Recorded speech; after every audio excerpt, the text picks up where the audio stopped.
তো বন্ধুরা, প্রতি বছরকার মতো এবছর আমি চলে গেছিলাম বছরের শেষ দিন মানে 31শে ডিসেম্বর সেই জটিলেশ্বর মন্দিরে। কারণ শান্তির জায়গা বলতে গেলে একমাত্র মন্দিরই রয়েছে, কারণ সেখানে গিয়ে সত্যি এক মনটা শান্তি হয়ে যায়।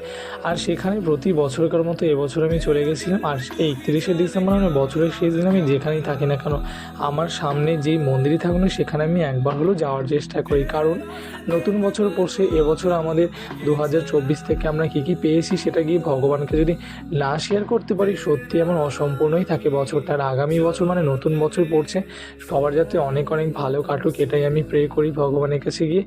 আর এত ব্যস্ততার মাঝে ভগবানকে একটু সময় দেওয়ার মতো সময় আমাদের থাকে না। আমি এটাই বলবো তোমাদের, এত ব্যস্ততার মাঝে ভগবানকে একটু সময় দেওয়ার জন্য সময় বের করে নিও, এতে তোমাদেরও ভালো লাগবে আর নিজেদেরও অনেকটা শান্তি মনে হবে। আমার তো 2024-এ 31শে ডিসেম্বর বছর শেষে এভাবেই কাটলো। তোমাদের বছরের শেষ দিন কীভাবে কাটলো সেটা অবশ্যই কমেন্ট